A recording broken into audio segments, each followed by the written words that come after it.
जी मैंने कल एक होमवर्क दिया था, क्विज भी दिया था। उसमें एक दो बच्चों ने जो डेप्रिसिएशन की गलती की थी वो 6 महीने ले लिए थे, जबकि उसमें कितने लेने थे? 7। कोई ऐसा पीस जिसने 6 महीनों पे किया हो पहले?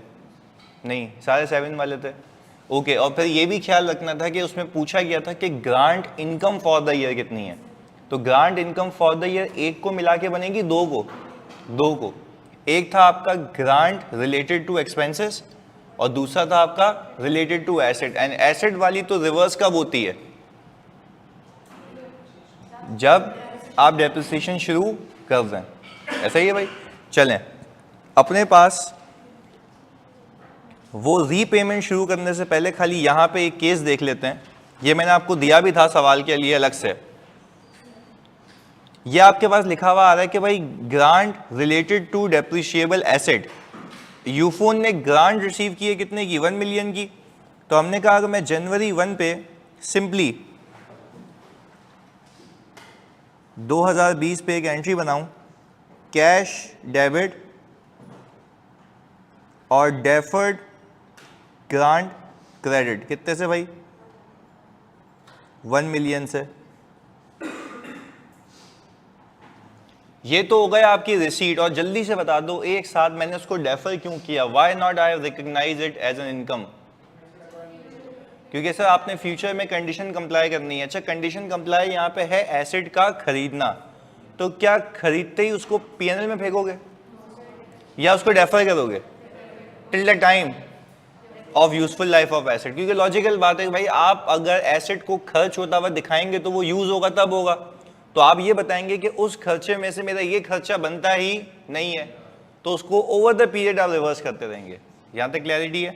चलें जी, ओके, ये बात तो हो गई पहले दिन की। फिर हमने कहा कि भाई कंपनी ने टावर एक्वायर किया है 1 अप्रैल को, जिसकी प्राइस कितनी है? 1.5 मिलियन। तो हम आ गए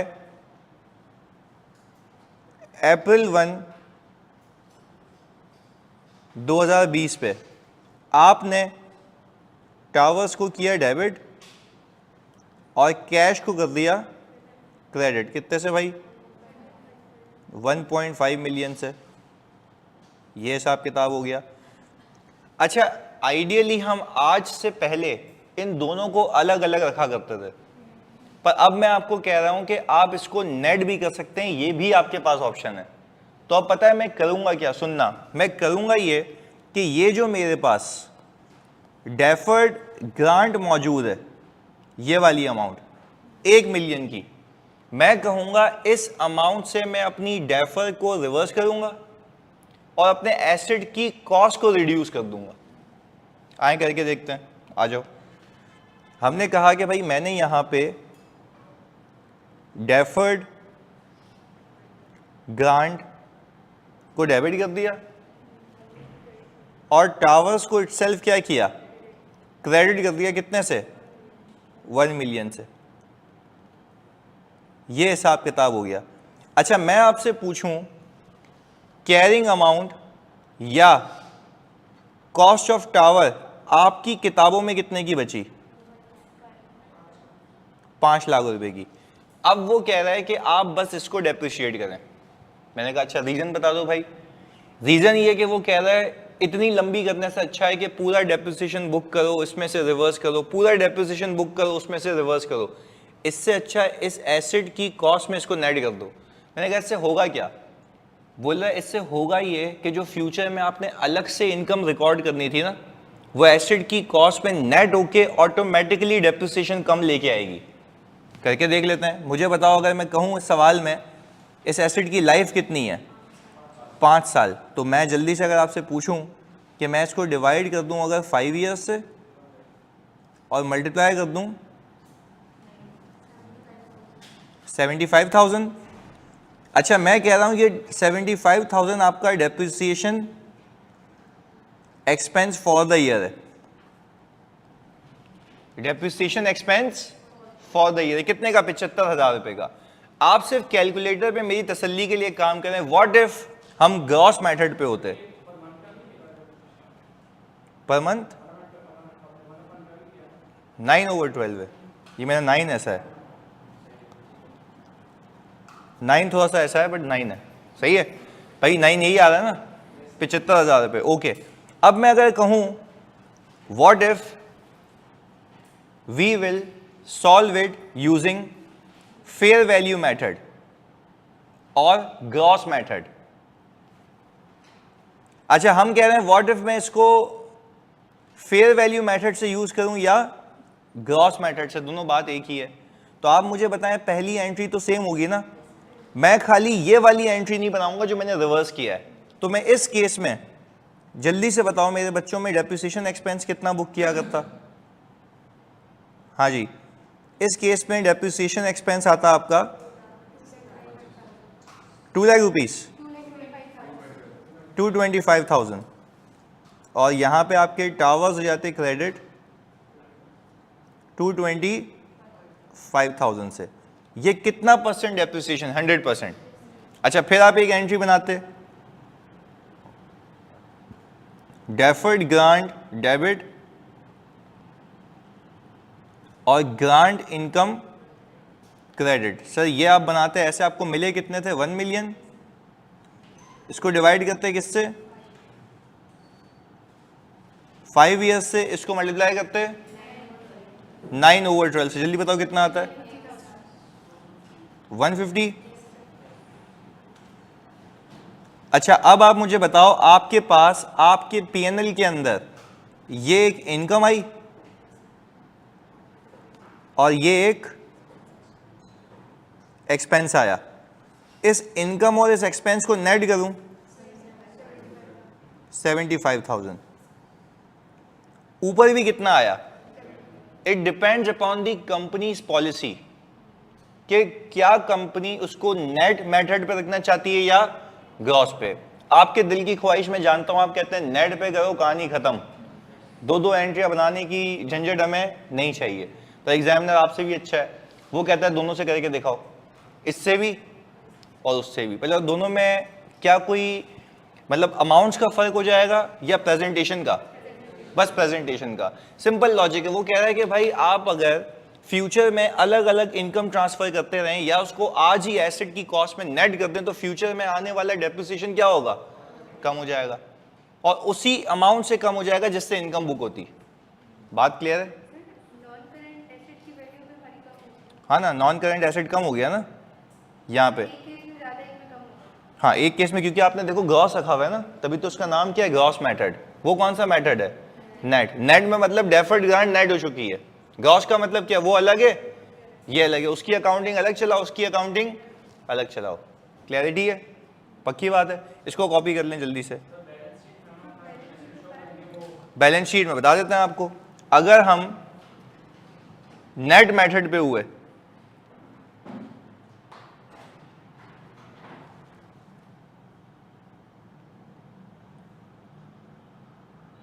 यहां ले आते हैं,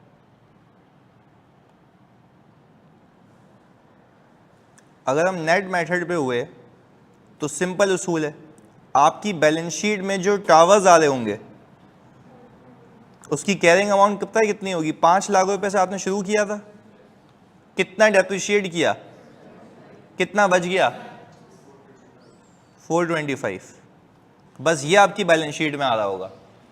तो सर डेफर्ड कहां गया? ओ भाई इसमें नेट हो गया था। डेफर्ड क्या हुआ था? इसमें नेट हो गया, तो जो बचा हुआ था बस वो यूज हो के आखिर में क्या हो जाएगा? 0। बस ये फर्क आएगा।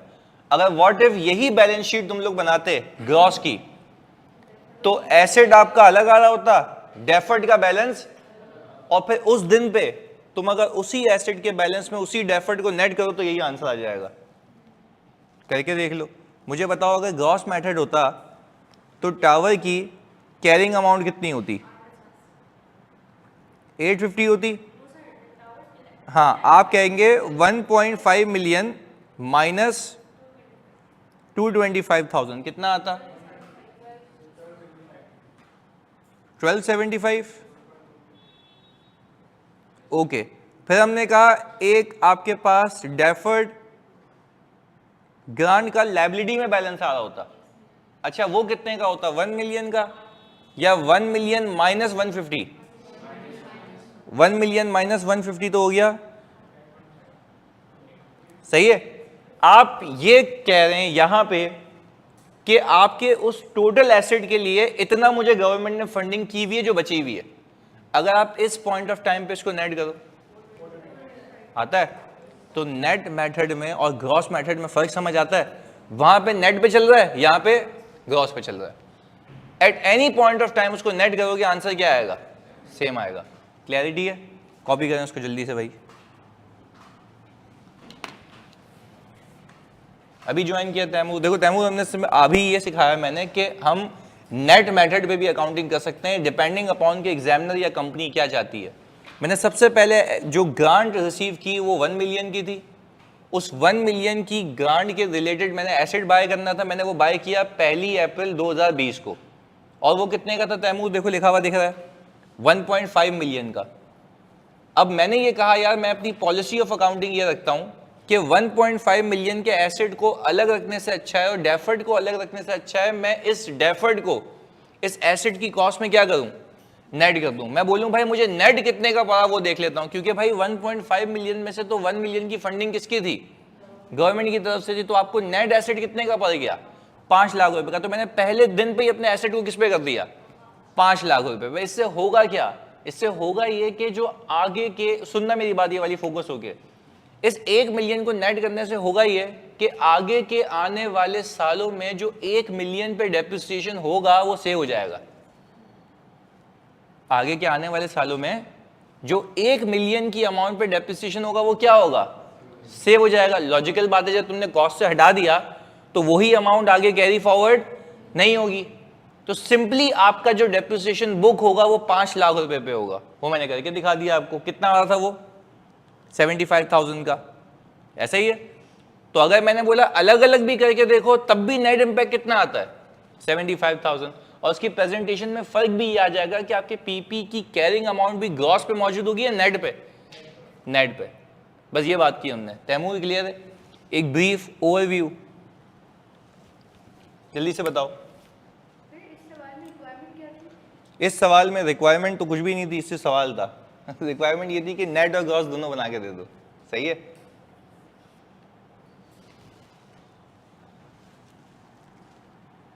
ये तो मुझे याद आया कि हम पहले रीइंबर्समेंट, यानी फॉर एग्जांपल आपने कंडीशंस ब्रीच कर दी और गवर्नमेंट आपसे पैसे वापस मांग रही है, तो उससे पहले आपको नेट और ग्रॉस का फर्क पता होना चाहिए।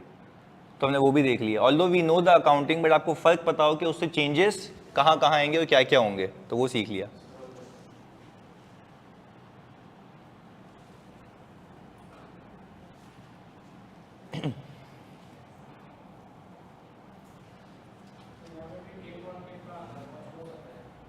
किसका?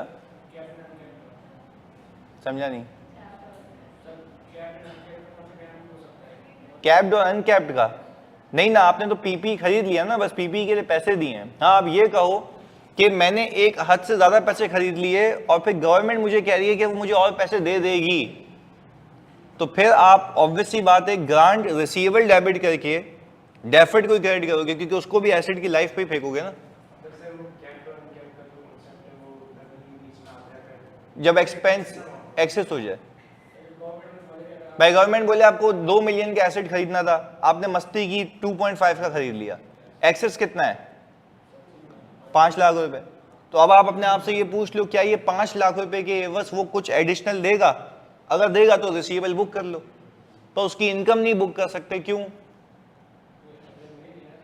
नहीं जानी, गलत गलत। मिले नहीं है इनकम थोड़ी ना बुक होगी। इनकम बुक होती है कंडीशन सेटिस्फाई हो जाए, और यहां पे कंडीशन सेटिस्फाई होने का मतलब है एसेट का डेप्रिशिएट होना। बात क्लियर है? करा दूंगा इस पे सवाल एसेट पे भी। सर डेप्रिसिएशन तो नेट मेथड में भी सेव होगा। अच्छा भाई, मानिया का सवाल आया, सर डेप्रिसिएशन तो नेट मेथड में भी सेव होगा, 1 मिलियन के ऊपर कॉस्ट जब वो इनकम के साथ नेट होगा तो डेप्रिसिएशन तो सेव हो जाता है ना। तो ये रहा ना, यही तो किया अल्लाह की कसम। पर मैं कह रहा हूं जल्दी से बताओ भाई, ग्रॉस मेथड के अंदर जो तुम लोग डेप्रिसिएशन बुक करोगे वो रिड्यूस बुक करोगे या 100%? भाई ग्रॉस मेथड में जब आप लोग ऑल टुगेदर डेप्रिसिएशन बुक करोगे तो वो रिड्यूस्ड डेप्रिसिएशन नहीं होगा, वो 100% होगा। पर उसको ऑफसेट करने के लिए फिर क्या यूज करोगे? डेफर्ड। और डेफर्ड को रिवर्स करके क्या बनाओगे? क्योंकि आपको ये बात पता है कि वो जो एसेट आपने पूरी वैल्यू पे रखा हुआ है उसके अगेंस्ट फंडिंग मौजूद थी किसकी? गवर्नमेंट की। तो उसमें से निकाल के उतनी इनकम बना दो। ये हो गया अलग अलग वाला मेथड। पर अगर आपको जिंदगी सुकून में रखनी है, इसको क्या कर दो, नेट कर दो। तो नेट पे भी आंसर वही आएगा, ग्रॉस पे भी आंसर वही आएगा, प्रेजेंटेशन का फर्क है। डिपेंडिंग अपॉन के कुछ कंपनीज होती हैं अपने एसेट को ज्यादा वैल्यू पे दिखाना चाहती हैं, फिर वो डेफर्ड भी दिखाती हैं कि वो जो एसेट्स हैं उसके अगेंस्ट में फंडिंग इतनी पड़ी हुई है। तो जैसे आप चॉइस करेंगे वैसे आपकी अकाउंटिंग हो जाएगी, सही है। और आपको सवाल में भी बताएगा और कंपनी की पॉलिसी भी होगी, या तो मैं ये करूंगा या तो मैं ये करूंगा। क्लियर है मानिया? अच्छा, नेट रिप्लेसमेंट मेथड में ग्रांट इनकम और डेफर्ड ग्रांट मिलने आएगी बैलेंस शीट में। मिलने आएगी बैलेंस शीट में मतलब किससे मिलने आएगी भाई? अच्छा, कुछ और कह रहे हो? यस, बिल्कुल ऐसा ही है अली।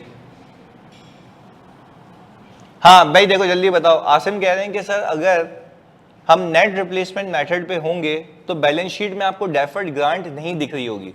क्यों? वो पहले दिन पे ही आपने नेट कर दी ना। आपने कहा जितने का एसेट मुझे पड़ गया मैं उतने पे दिखा रहा हूं। ग्रॉस मेथड में एसेट पूरा दिखाता हूं और बोलता हूं उसकी अलग से फंडिंग पड़ी हुई थी, तो जैसे जैसे वो यूज होगा वैसे वैसे इनकम बनाऊंगा। तो वो तरीका अलग है, ये तरीका अलग है। आपके सामने दोनों की बैलेंस शीट बनाई भी तो है। यहाँ पे टावर आ रहा है 425 का, वहां पे टावर कितने का आ रहा है 1275 का, पर उसके अगेंस्ट में देखो फंडिंग कितनी पड़ी है गवर्नमेंट की 850 जो डेफर की हुई है आपने। और कब तक डेफर की हुई है? तक एसेट जीरो ना हो जाए। क्लियर है? क्लियर हो गया भाई आसिम? अलग अलग है ये कॉपी हो गया तो बताओ आगे चलें।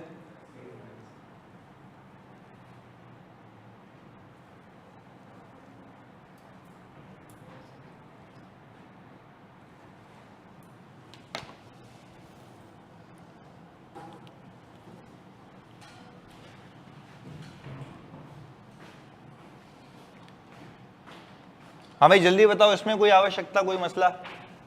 पक्की बात है। थैंक यू यार।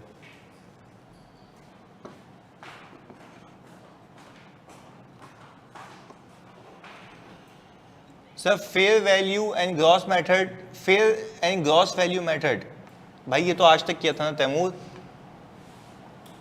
भाई। आज तक अगर तुम सारी कहानियां भूल जाओ, तैमूर कह रहे हैं सर फेयर वैल्यू मेथड क्या है। ओ भाई जो कल किया था वो क्या था?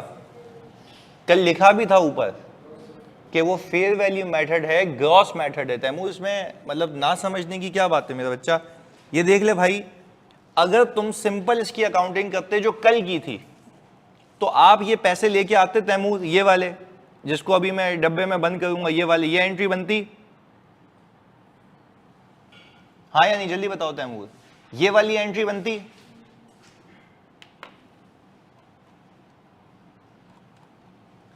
और उसके बाद जब पीपी खरीद के आते तो ये वाली एंट्री बनती? ऐसा ही है। अब इस पीपी को जब तुम डेप्रिशिएट करते, इस पीपीई को जब तुम डेप्रिशिएट करते कितनी लाइफ पे? 5 सालों पे, वो भी कितने महीनों के लिए? 9 महीनों के लिए। तो भाई खुदा के वास्ते बताओ इसके डेप्रिसिएशन कितना आता? 225 आता। ये आ रहा 225। भाई मैंने कितना बुक किया था यहां पे? 225। भाई तैमूर यहां तक क्लियर है? यही किया था ना कल। इसके बाद क्या मैं यहां तक रुक गया था या उस डेफर्ड को भी इनकम बनाया था? क्योंकि आपने कहा था ये जो यूजेज आई है ये पूरे मेरे पैसे थे ही नहीं, उसमें से 1 मिलियन तो मुझे किसने दिए थे? गवर्नमेंट ने दिया था। मैंने क्या उसको एसेट में नेट कर दिया था या अलग रखा था? अलग रखा था। मैंने कहा भाई अलग रखा था तो अब उसकी सेविंग भी दिखाओ कि जो एसेट पूरा आपने खरीदा है उसमें इतने की तो फंडिंग थी। अब इसको भी मैं डिवाइड करूंगा किससे? 5 years और मल्टीप्लाई बाय 9/12। ये कितना आ गया?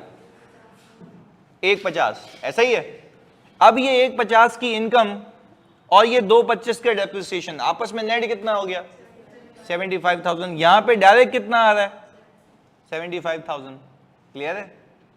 अब क्लियर है भाई?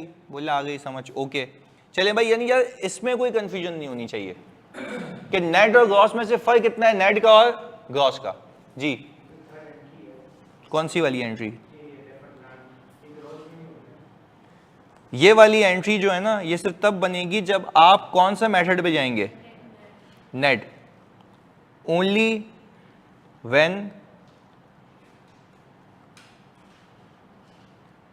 नेट मेथड, क्योंकि इसके बाद आपकी जिंदगी सुकून में हो जाएगी ना, इसके बाद आपको अगेन एंड अगेन ट्रांसफर करने की नीड नहीं है, क्योंकि आपने पहले दिन ही अपने एसेट को उस पर रख लिया जितने पे आपको पड़ गया था। क्लियर है? हाँ जी क्लियर है भाई, जल्दी बता दो सब, इसमें और कोई मसला नेट और ग्रॉस में? जल्दी से बताओ बच्चों। हाँ जी क्लियर है, ओके। अब हम जरा एक आप लोगों के लिए, मेरे पास शायद एक और इसका वो पड़ा हुआ था, कैलकुलेटर निकाल लें जल्दी से।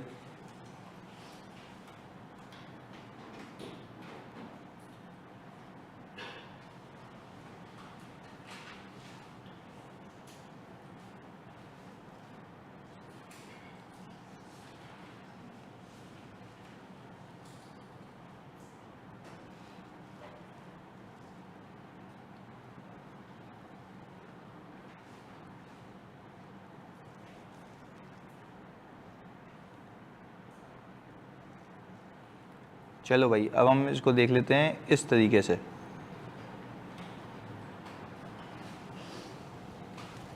भाई सबके पास आ रही है स्क्रीन ऑनलाइन में, तो जल्दी बताओ।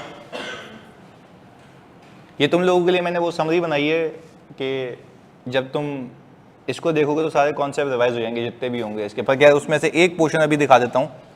कितने मेथड आ रहे हैं? फेयर वैल्यू, नॉमिनल, सही है। रीड कर लेते हैं, विजिबल है ना। On January 1, 2019 AMK Limited received a grant of rupees 1,20,000 to purchase a plant having a fair value of rupees 200,000. Useful life of plant was 5 years and it is depreciated using straight line method. The condition attached to the grant was to employ 50 labor at every time during the next 2 years. अब देखो एक बात समझो, इसने ये भी condition लगा दी कि आपने 50 एम्प्लॉयज को भी रखना है। कितने सालों के लिए? 2 सालों के लिए। पर दैट डजंट मीन कि आप उसको 2 सालों पे अमोर्टाइज करोगे। वो ग्रांट आपको मिली किसके लिए? एसेट के लिए। तो वो अमोर्टाइज होगी एसेट की यूजफुल लाइफ पे। तो चाहे जो भी सेकेंडरी कंडीशन हो, आपको उसको घास नहीं डालनी है। बात क्लियर है? चलें ओके।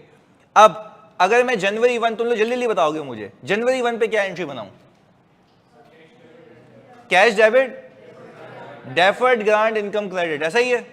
कौन से मेथड में? दोनों में यही बनेगी, पहली वाली। अच्छा अब देखिएगा, बात समझिएगा। मैंने किया क्या? मैंने एक एंट्री बना दी, अलग अलग भी बना सकते हो। मैंने एक एंट्री क्या बनाई है? प्लान डेबिट कर दिया, कितने से? 2 लाख रुपए से। कैश तो 2 लाख जाना चाहिए, 80 क्यों? एक 20 आ भी गया, नेट कर दिया। कैश की एक ही नेट एंट्री बना दी और बाकी क्या आ गया? Deferred grant, income. क्लैरिटी है? आप चाहे तो 2 एंट्रीज बना लें, इसका कोई इशू। अलग रखा हुआ है, प्लांट अलग है, डेफर्ड अलग है। कौन सा मेथड है? Fair value method. इसमें कोई मसला? एक एक एंट्री लेके चल रहे हैं। जल्दी बताओ ऑनलाइन वाले, उसमें कोई मसला? अलग अलग पता होना चाहिए तुम्हें कि वहां पे क्या होगा, यहां पे क्या होगा। चलें आगे। अब मैं आपसे पूछूं 31 दिसंबर पे डेप्रिसिएशन कितना बुक करूं? जल्दी निकाल के बताओ। 40,000 का? पक्की बात है, 40,000 आ गया, सही है। अच्छा ग्रांट इनकम बुक होगी तो आपने नेट नहीं किया था? नहीं, अलग रखा था ना। तो ग्रांट इनकम कितनी आएगी? 24,000, ये बनेगी।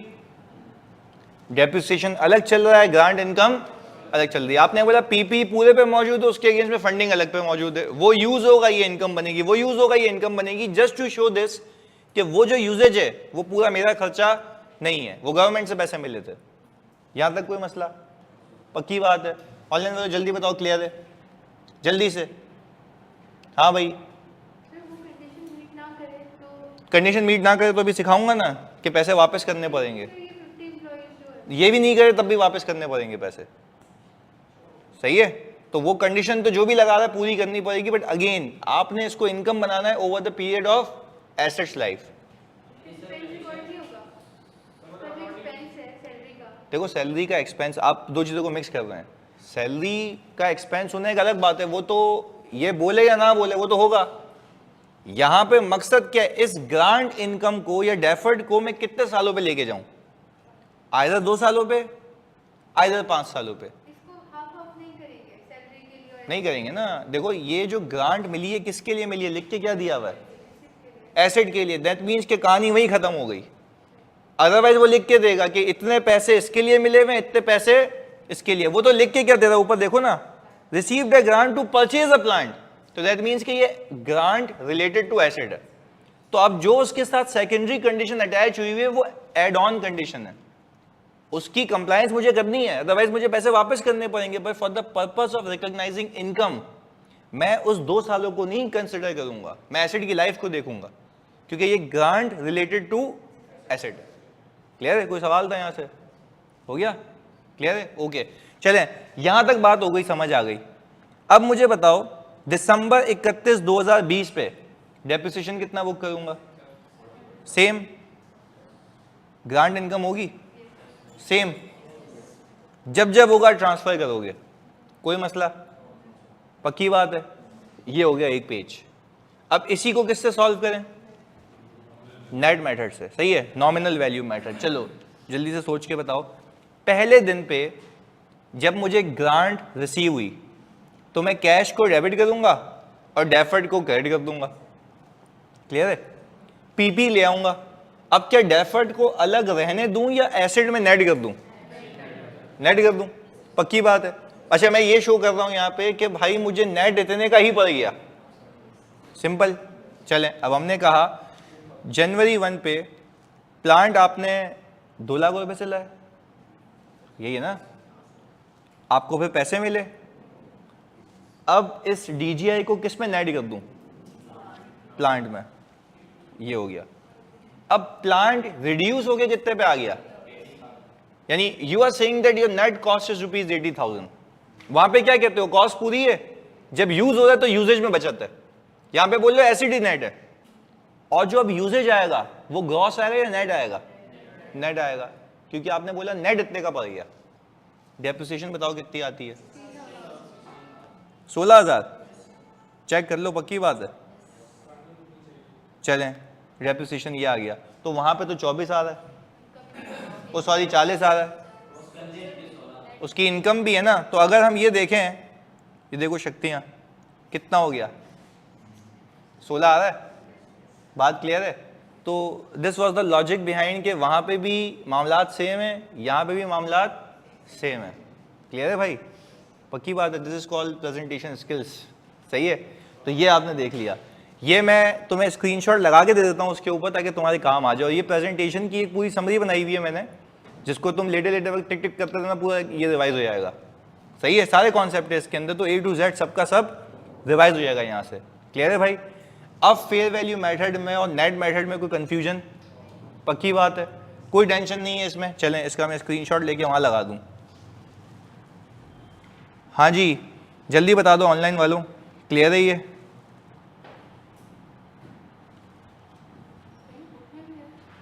कौन सी बुक? अभी एक दिन में मैं दे दूंगा पब्लिशर को, मंडे तक आपको मिल जाएगी। सही है?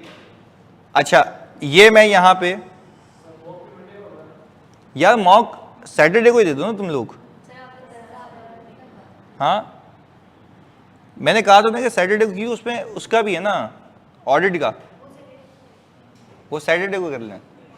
नहीं वो तो असल में थोड़े गेम अलग है ना, वहाँ पे ऊपर की चीज़ है, वो हैवी है। नहीं नहीं नहीं, सही है यार। तो अभी अभी देखो सैटरडे को देने में क्या है, कुछ भी नहीं है मसला, सिंपल। देखो देना तो है ना मॉक, तो why not on Saturday. I cap को तो नहीं कह सकते ना एक दिन आगे कर दे जानी। यार देखो ये तो एक्सक्यूज है कि बाकी क्लासेस भी ले रहे हैं। भाई हम भी तो ऑफिस जा रहे हैं। मैं तो खुद कल 2:30 बजे ऑफिस से निकला हूँ, यहाँ पे आया था रात को क्लास देने C5-6 की एडवांस ऑडिट, फिर वो लेके वापस ऑफिस गया। तो there should be no excuse यार। जिम भी गया था। तो एक्सक्यूजेस तो नहीं दिए मैंने कि मैं ये नहीं करूंगा एक दिन में, करना है ना यार, तुम्हारी पढ़ाई है, बेकॉम थोड़ी ना कर रहे हम लोग कि भाई एक दिन आगे हो गया कल कर लिया। भाई डेडलाइन है तो है, आपने ही चूज किया ना प्रोफेशन के सीए करना है, तो इट डिमांड्स योर टाइम। अगर ये होगा ना कि यार मैं आज कर लूंगा कल कर लूंगा, तो वो कल कभी नहीं आती। तो सही है यार, मतलब कितना टाइम लगेगा तुम्हें, मैं तुम्हें बता रहा हूँ कि अभी तुम वैसे तैयारी किए बगैर भी दोगे ना तब भी तुम पास हो जाओगे मॉक में, क्योंकि तुम लोगों के कॉन्सेप्ट्स अच्छे हैं। पर अगेन वो खुद मैं बना रहा हूँ तो तुम सोचो कैसा होगा, उसके अंदर गवर्नमेंट ग्रांट के कॉन्सेप्ट भी होंगे कैश फ्लो में, तो अब तक जितना हुआ है वो सब होगा उसके अंदर। तो सही है, लेट इट भी यार, 2 पेपर अच्छी बात है, तैयारी होगी। तो तुम्हें क्या लगता है आज जैसे ये मॉक हो गया, एग्जाम्पल दे रहा हूँ कैश फ्लो का, तो जब अगला मॉक होगा उसमें कैश फ्लो प्लस दूसरा वाला आएगा, यानी ये अलग से आएगा। फिर तीसरा मॉक होगा तो उसमें 3 टॉपिक आएंगे। और ये तो मैं सोच रहा हूँ कि अब जो क्विजेस दूँ ना तुम्हें, उसमें कैश फ्लो का सवाल भी डालूँ और ये भी डालूँ, ताकि तुम्हारे पास कितनी प्रैक्टिस होती रहे, 2 की। सही है, तो प्लीज़ यार सैटरडे को कर लेते हैं, एक दिन की बात है, तुम आज बैठो रिवाइज करो। और तुम्हें ये नहीं कह रहा मैं कि तुम जो है बेसिक सवालात करो, तुम डायरेक्ट लेंथी सवाल करो, तैयारी हो जाएगी। मंडे को नहीं है, सैटरडे को है। नहीं, वो फिर डिसीजन वापस चेंज हो गया ना, सैटरडे सही है। नहीं, मैं तो बोला तो मैं आऊँगा, सैटरडे को क्लास लेनी है मैंने। देखो मॉक तो कितनी देर का होगा, 45 मिनट्स का, बस उससे पहले या बाद में क्लास रख लेंगे। सही है, बोलते होते जब तुम मॉक दे दोगे मैं खुद बैठूंगा यहाँ पे, बस देखते हैं टाइम मैनेजमेंट के साथ कि क्या होता है। क्योंकि पेपर में देखो तुम अगर 1 घंटा लेके करो, 1.5 आवर लेके करो, तो वो पास तो नहीं होगी कभी जिंदगी में तुम लोग, क्योंकि वहाँ पे टाइम कंस्ट्रेंट है, तुम्हें 25 से 30 मिनट में सवाल करना है।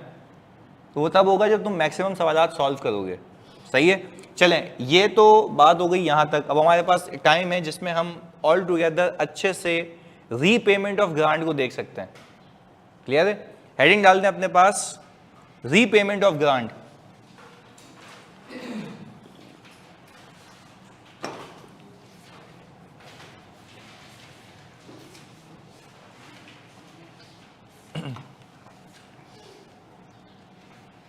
हाँ बिल्कुल मानिए, मंडे को है वो ऑडिट का। अच्छा, रीपेमेंट ऑफ ग्रांट भी अलग एक गेम है।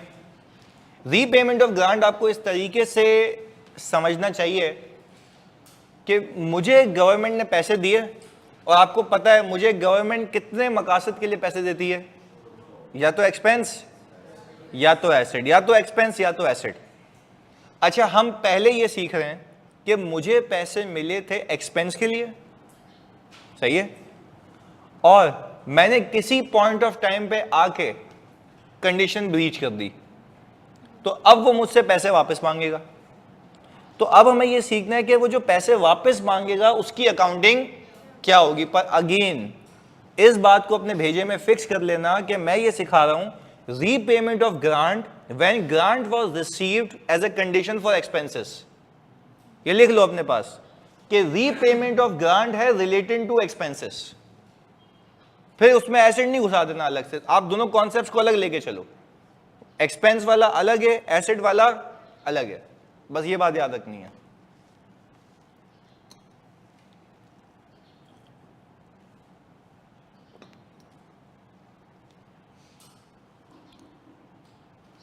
सही है जी, क्लैरिटी है। हमने फिर रिपीट कर रहा हूं, इसमें कोई कंफ्यूजन नहीं होनी चाहिए। अभी हम ये देख रहे हैं गवर्नमेंट ने पैसे दिए और बोला फ्यूचर में ये खर्चे कर लेना, अखराजात कर लेना, एक्सपेंसेस के लिए हो गई। आपने कोई भी कंडीशन ब्रीच की, आपसे गवर्नमेंट बोलेगी पैसे वापस। क्लैरिटी है, आ जाओ जी देखते हैं। यहां पे एक इलस्ट्रेशन बनाई मैंने कल, और यहां पे लिखा हुआ है company received a grant of ₹200,000 on January 1, 2020 as a 10% reimbursement of salary expenses to be made in next 2 years।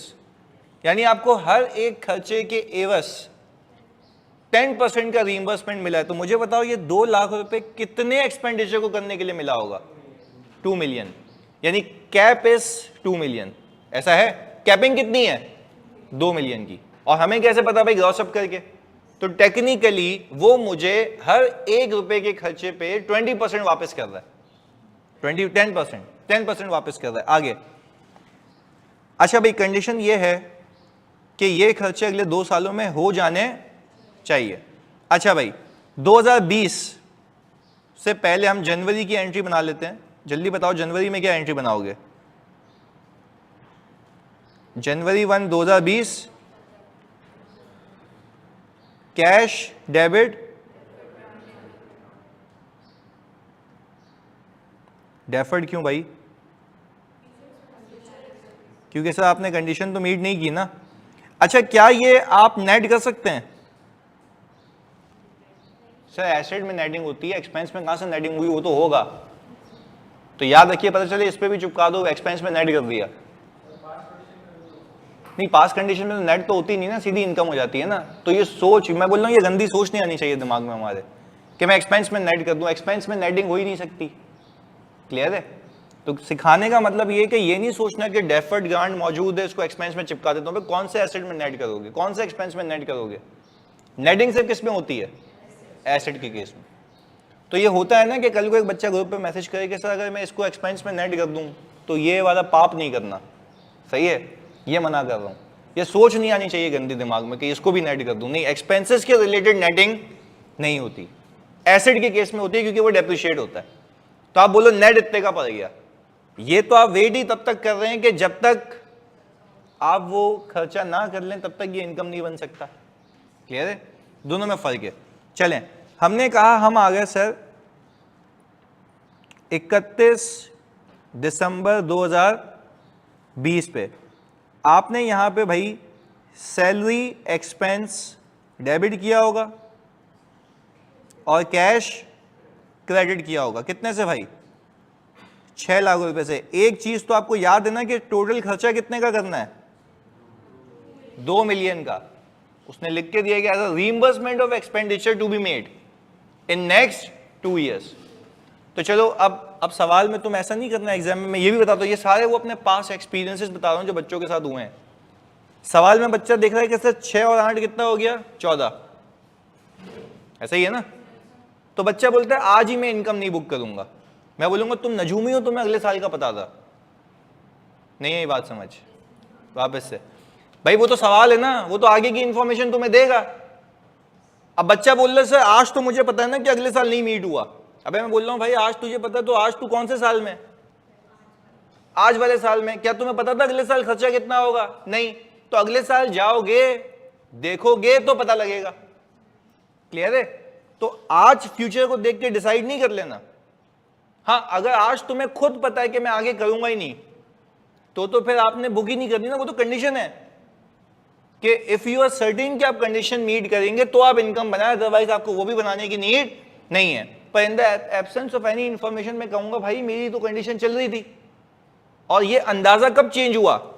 आगे जाके, जब मुझे पता लगा कि वो खर्चा कर नहीं पाया। अब ऐसे तो नहीं लोगों को पकड़ के दूंगा ये ले कंडीशन पूरी करनी है। 10% के चक्कर में 90% का तो नुकसान नहीं करूंगा ना। बात समझ आ रही है? तो वो मसला था यहाँ पे। नहीं तो मैं तो सबसे बड़ा बेवकूफ बिजनेसमैन हूंगा अगर मैं 10% कमाने के लिए लोगों को बोलूं ये ले पैसे को आता हुआ जा रहा हूँ रास्ते में, शीशा खुला गाड़ी का, ये लो भाई 2 मिलियन खर्च करना है। कितने पैसों के लिए? 2 लाख रुपए के लिए। तो यार मैं तो फजूल हरकत कर रहा हूँ ना। बोला ऑपरेशंस में लग गए, नहीं लगे वापस दे दो भाई। पैसे आपके थे ही नहीं, कभी उसी के थे। कंडीशन मीट हो गई तो बिस्मिल्लाह, मजा आ गया, नहीं हुई तो वापस दे दो। पर ये तो भाई फजूल बात होगी ना कि मैं कंडीशन मीट करने के लिए अपने पैसे उड़ा रहा हूँ। क्या 90% 10% में फर्क नहीं है? बहुत है। तो मैं अपने 90% को नहीं खर्च करूंगा। हाँ, अगर ऑपरेशंस में लग रहे थे जेन्युइनली तो लग गए, इनकम बन गई, that's it, otherwise I have to repay. Clear है? तो ये पीछे लॉजिक्स हैं इसके। चलें, अब मुझे एक बात बताएं, ये तो हो गया पहला साल का आखिर। क्या ये सैलरी एक्सपेंस के अगेंस्ट में क्या मैं कोई डेफर्ड ग्रांट इनकम बुक करूं? चलें, तो आप बोलेंगे कि सर मैं यहां पे डेफर्ड ग्रांट इनकम को डेबिट करके, और इसके दोनों तरीके बता सकते हो मुझे निकालने के? देख लेते हैं। मुझे बताएं, आप 6 लाख को डिवाइड करें 2 मिलियन से। अच्छा, परसेंटेज कितनी आ रही है? 30%। यानी आप कह रहे हैं 30% कंडीशन पूरी हो चुकी है। सही है जी, कितने पैसों में? तो ये कितना आ रहा है? 30%, 180,000 हो ही नहीं सकता। 2 3 6, हाँ 60,000 होगा ना, ये है ना, क्योंकि 30% बनता नहीं ना करीब, वो खाली उस हिसाब से कह रहा था मैं। सही है। या तो उसको कैलकुलेट करने का एक और तरीका था, याद है कि आपको अगर ये जो 6 लाख रुपए का एक्सपेंस मिला है, इसकी रीइंबर्समेंट कितनी है, तो ये भी आ गया 60,000 रुपए। क्लियर है? लिखा हुआ है ना।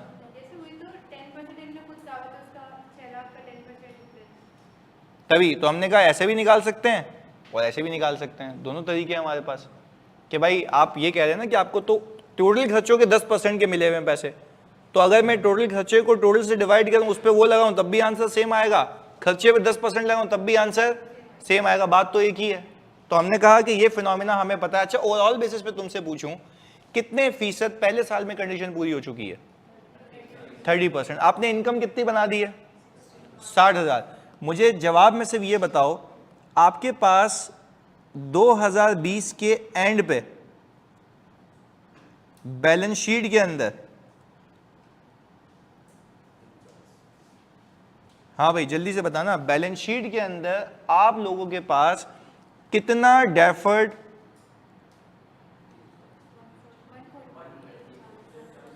140 मौजूद है।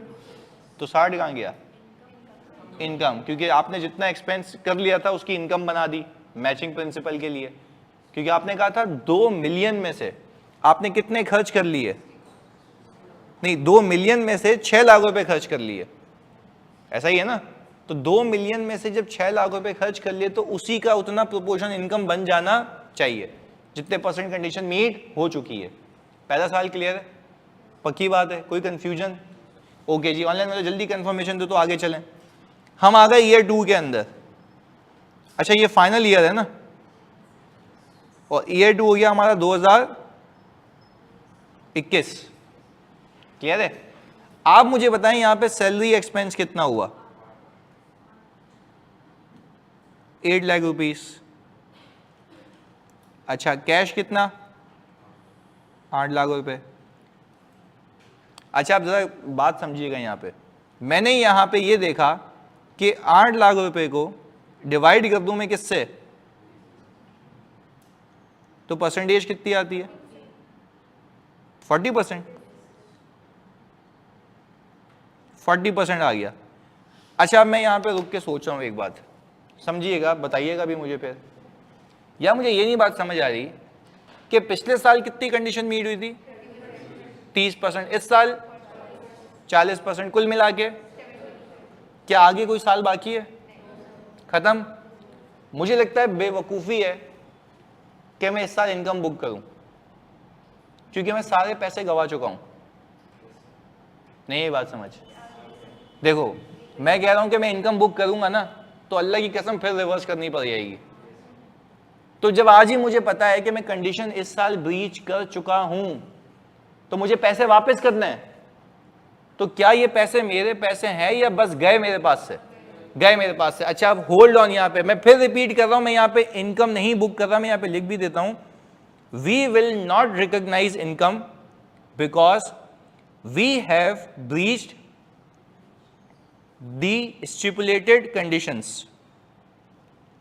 सही है? मैंने कहा कि भाई जो कंडीशन बताई गई थी वो मैं ब्रीच कर चुका हूं। कैसे ब्रीच की, जल्दी बताओ। सर, आप 70% पे आके रुक गए और आपको करने थे 100%। तो कुल मिला के एक बात कहें, 2 मिलियन के खर्चों में से आपने 1.4 मिलियन किया, ऐसा ही है। अब हम चलते हैं सवाल के अंदर। पहली कंडीशन देखो, अजम्पशन पहला केस क्या लिखा हुआ है, रीड करो। If condition is breach, grant is payable in full. पूरे पैसे वापस करने हैं। कितने पैसे? पूरे पैसे। अब मुझे एक बात बताएं, जल्दी से केस वन बहुत सुकून से समझना है इसको। मैंने कहा हर एक चीज करा देता हूं कि ये हो जाए तो क्या होगा, ये हो जाए तो क्या होगा, ये हो जाए तो क्या होगा। पहला केस, मैं आपसे पूछता हूं, पैसे कितने वापस दोगे? यार आपने 2 लाख क्यों? प्रोपोर्शनेटली वापस करो ना। उसने लिखा हुआ है कि पैसे पूरे वापस होंगे। तो आपने पहले साल में इनकम क्यों बुक की थी भाई? मुझे तो नहीं पता था कि आगे जाके ये हो जाएगा। तो क्या उस वक्त गलती थी? नहीं, उस वक्त का अंदाजा था वो सही था। अब जाके क्या हो गया? चेंज हो गया। तो आज मैं पैसे दूंगा वापस। अगेन रिपीट कर रहा हूं, व्हाई नॉट प्रोपोर्शनेटली? क्योंकि उसने लिख के दिया है कि कोई इधर उधर किया तुमने तो पैसे पूरे वापस। मैंने कहा चलो सही है, वापस ले लो पैसे। अच्छा, अब तुमसे एक मासूमाना सवाल है, तुम्हारे पास कोई डेफर्ड लायबिलिटी पड़ी हुई है? हाँ, और आपने डेफर्ड इसलिए रखी थी ना क्योंकि आपने उसको इनकम नहीं बनाया था। You are waiting for the time कि मैं खर्चा करूंगा तो इनकम बनेगी। तो आप मुझे बताएं, आपकी किताबों में डेफर्ड कितना मौजूद है? 140। आप लोगों ने खुद निकलवाया था। चलें जी, हमने कहा कि सर यहां पे डेफर्ड लायबिलिटी यानी डेफर्ड गवर्नमेंट ग्रांट 140 आ गया। भाई सीधी सी बात है, this is no more liability. अब आप इसको इनकम बनाने या सेटल कर रहे हैं? इनकम बनाने सेटल कर रहे हैं? सेटल कर रहे हैं। अच्छा, वैसे आज तक हमने क्या सीखा है? ये डेफर्ड रिवर्स होता है, इनकम बनती है। आज इनकम बन रही है या पैसे वापस जा रहे हैं? तो मैंने कहा ये कैश वापस चला गया, वो लायबिलिटी खत्म हो गई, क्योंकि अब मैंने इनकम तो नहीं बनानी, गए तो गए पैसे। Liability is no more liability, खत्म। अच्छा, ये तो एंट्री आउट हो गई। तो जो आपने पिछले साल इनकम बुक की थी ना, अब बेटा इस साल उसका एक्सपेंस बुक करो। क्यों? क्योंकि आपने कंडीशन ब्रीच की, तो वो पैसे कभी आपके पैसे थे ही नहीं, तो आज आप उसका एक्सपेंस बुक कर लें। तो क्या हम ये कह सकते हैं कि यहां पे मैं लिखूंगा reversal of government grant income, बस याद करने के लिए कि रिवर्सल है ये, सही है। ग्रांट इनकम डेबिट करूंगा तो वो एक वो भी ना, तो मैं तो कह रहा हूं रिवर्सल, क्योंकि आपके पीएनएल में भी लिखा हुआ आएगा रिवर्सल। क्योंकि ग्रांट इनकम को नेगेटिव में दिखाना सीम्स अनरीजनेबल, तो हम क्या बोलेंगे कि reversal of government grant income, सही है। अब ये भी बताते हैं, पहले ये तो इनको तो ये क्लियर करें, कैश फ्लो भी डाल दूंगा तो मार देंगे जान से। एक मिनट, फोकस इधर। सर ये नहीं समझ आई कि पिछले साल इनकम थी तो अब एक्सपेंस क्यों बुक हुआ? भाई मैं तो आपको सिंपल एक बात कह रहा हूं, सोच लेते हैं, समझ लेते हैं, मुझे तुम लोग बताओ। अजम्पशन है, एक बेसिक एग्जांपल देता हूं। आपने पिछले साल सेल की, सेल बुक हुई होगी, हाँ या नहीं? पक्की बात है भाई? ऑनलाइन वालों जल्दी बताओ, ऐसा है? माने आप भी बताएं, ऐसा है? पिछले साल सेल की, बंदा माल लेके चला गया, एग्रीड पैसे भी दे गया, उसमें डिफेक्ट निकला, माल वापस कब आया? इस साल। रिवर्सल किस साल दिखाओगे? क्यों? पिछले साल क्यों नहीं? इस साल आया ना, तो सेल रिटर्न दिखाओगे ना, इस साल आ रहा है। तो this is basically sort of a cell return. वो कह रही है कि सर इनकम आपने पिछले साल बुक की थी, रिवर्सल इस साल क्यों हो रहा है? भाई पीछे मैं सोच रहा था कि मेरी इनकम है, मैंने कमा ली है, पर अब क्या गवर्नमेंट ने मुझसे पैसे वापस मांग लिए हैं? बिल्कुल मांग लिए। तो जब गवर्नमेंट ने मुझसे पैसे वापस मांग लिए तो मैंने वापस दे दिए। अब क्या ये कोई गलती थी या एस्टिमेट का चेंज था? और एस्टिमेट का चेंज हमेशा प्रोस्पेक्टिव जाता है कि जिस साल हुआ और वो उसके आगे आने वाले सालों में। तो अब मुझे बताओ, गवर्नमेंट ने मुझसे पैसे कितने वापस मांगे? 2 लाख रुपए। क्या मैं 2 लाख रुपए का पूरा एक्सपेंस बुक कर दूं या उसके अगेंस्ट में कोई लायबिलिटी पड़ी हुई है? कितने की पड़ी हुई है? 140 की। यहां तक क्लैरिटी है? हमने रिवर्स कर दी। मैंने कहा ये तो एंट्री आउट हो गई। ओ भाई लॉजिकली आउट हुई है ना। आपने जो पिछले साल इनकम बुक की थी, that is no more income. Government कह रही है, मेरी बात को फोकस करना, गवर्नमेंट कह रही है अब वापस करो। गवर्नमेंट क्या कह रही है? अब वापस करो। क्या वो लास्ट ईयर कह रही थी वापस करो? तो लास्ट ईयर तुम्हारी इनकम का अंदाजा गलत था? नहीं। तो क्या कोई वो एरर था? नहीं। वो अंदाजा क्या हो गया? चेंज हो गया। आज आपने उसको पैसे वापस किए, रिमेनिंग का एक्सपेंस बुक कर लिया, पर एक्सपेंस जो बुक हुआ वो टेक्निकली रिवर्सल है उस इनकम का जो आप बुक कर चुके थे। मतलब बात क्लियर है?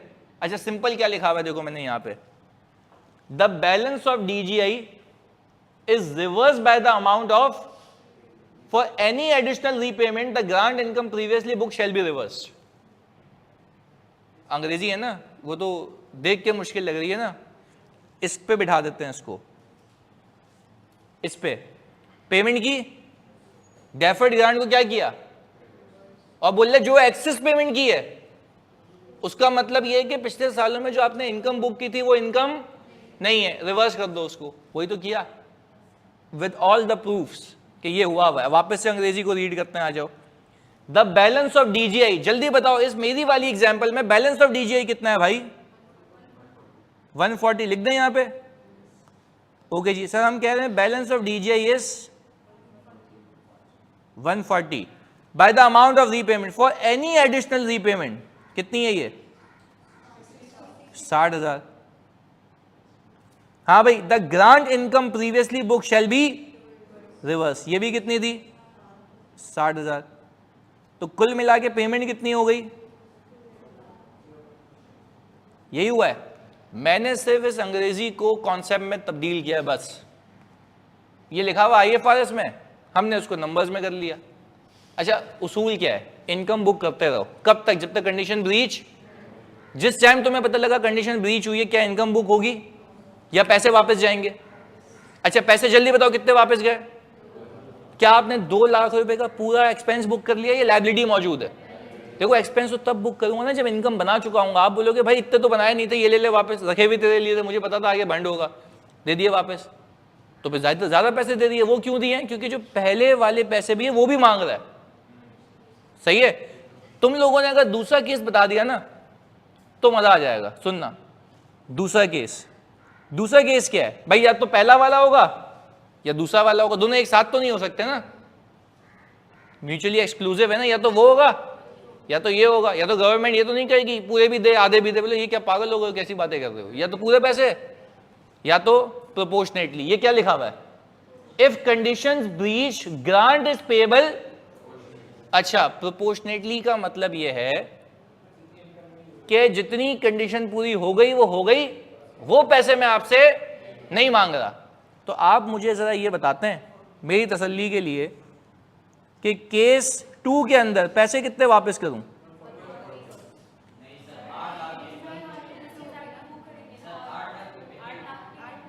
यस, बिल्कुल। अच्छा, अब केस 2 के अंदर आप पता है क्या करेंगे? बिल्कुल सही कह रहा है। अब केस 2 के अंदर वो कह रहा है कि जितना हो चुका वो हो चुका। जल्दी से मुझे बताओ, आपने मजीद 8 लाख रुपए खर्च किया। अच्छा, इसको डिवाइड कर दिया किससे? कितना फीसद? ये आ गया। अच्छा, जल्दी बताओ, ये जो अमाउंट आई कितने आ गई? 80,000। इसकी आप एंट्री बनाएंगे भाईजान, डेफर्ड, ग्रांट डेबिट और ग्रांट इनकम कितने से? 80,000 से। ऐसा ही है। अच्छा, अब मुझे एक बात बताओ, आपके डीजीआई के अंदर सोच के बताना कितने पैसे रह गए? पहले तो 140 थे, तो अभी इनकम भी हुई ना। आपने खुद देखो, लॉजिक दिमाग चल रहा है कि भाई प्रोपोर्शनेटली का मतलब है जितना हो गया वो हो गया। अब मुझे एक बात बताना सर, जितना हो गया तो मतलब यह है कि डेफर्ड का जो बैलेंस 31 दिसंबर 2021 पे मौजूद है वो आप कह रहे हैं। तो मैं एक एंट्री बनाऊंगा, कैश ले लो भाई,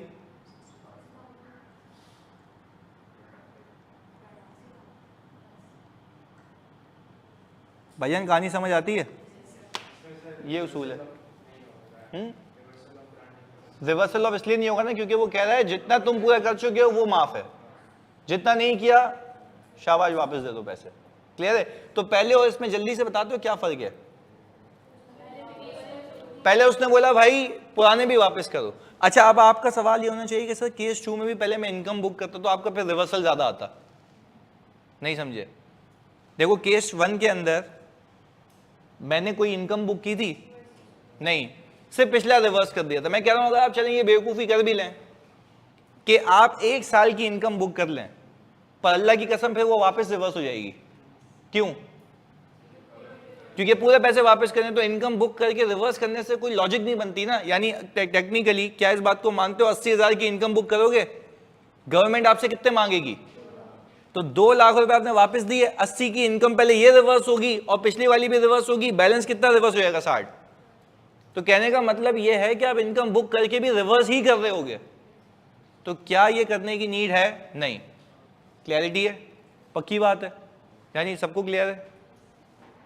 पक्का? ऑनलाइन वालों जल्दी बताओ तो क्लियर है? जल्दी से।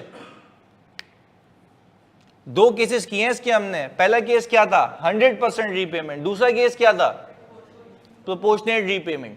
सही है या सब बता दो भाई। अब्दुल रहमान हुरैना ने बोल दिया ओके, बाकी क्या मतलब मर गए हो?